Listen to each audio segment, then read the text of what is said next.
The actor and founder of the Reclaim Party, Laurence Fox. Laurence, it's great to see you. Is this, to put it in Boris Johnson Churchillian terms, is this the beginning of the end or merely the end of the beginning? Thank you so much for having me on, Mark. No, I think this is, from what I've been watching today, it's a climb down from the most catastrophic failed public health experiment in history in the United Kingdom. And I am profoundly grateful that the Prime Minister has decided to grow a spine because he wants to get re-elected.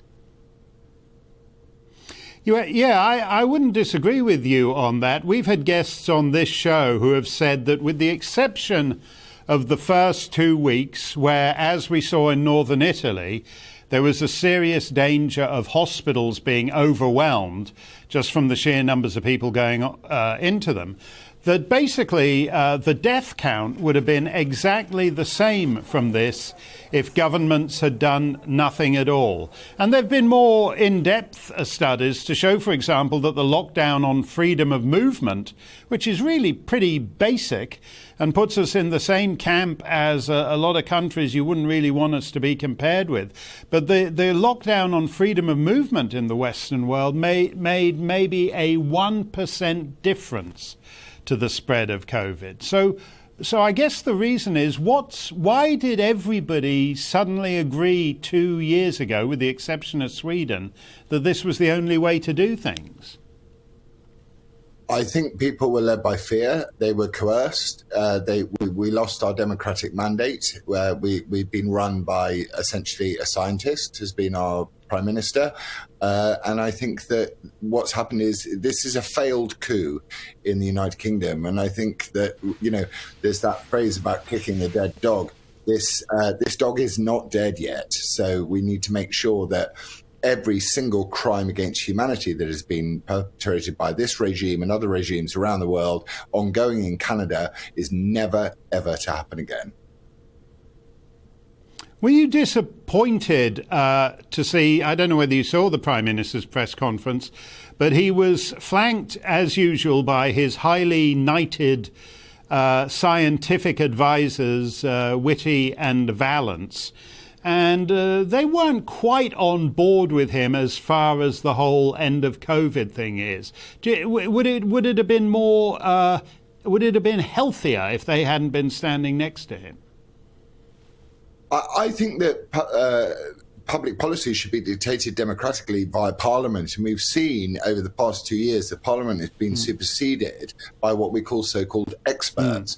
And these experts are going to have to be answerable to ONS data over the next few years. And I think we're just at the very, very beginning of what is going to be a revealing of one of the biggest attempts to reorganize society in history and to turn what was once the former and liberal West into China, which is what Canada is attempting at the moment.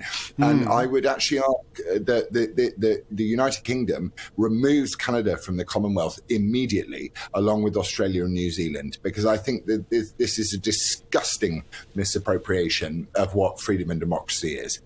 That's how I feel. I feel that the sentiment. Sorry, you go.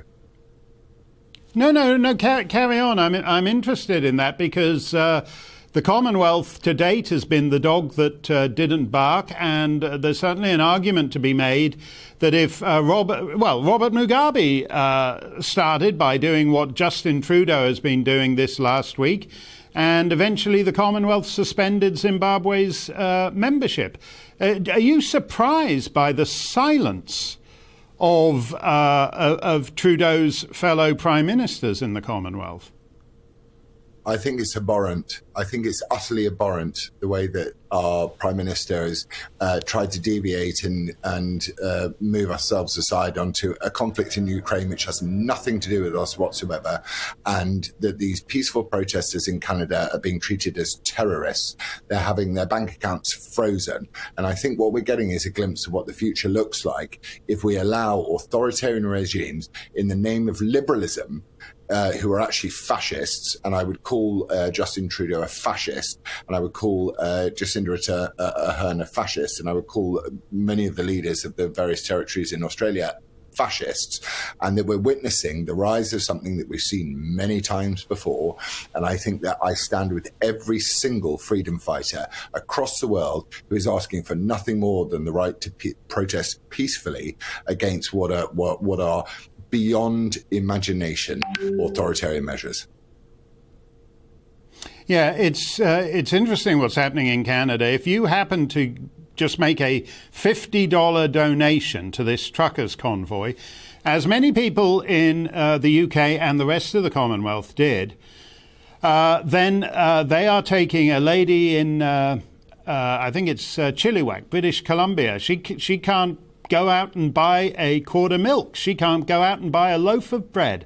Trudeau has frozen her bank account, and there is no, under these emergency provisions, there's no means of redress for that. You can't even go and petition the great dictator, the father of our nation, and ask him to have mercy on you and restore your bank account. The Emergency Act, so-called, makes no provision for that. Extraordinary.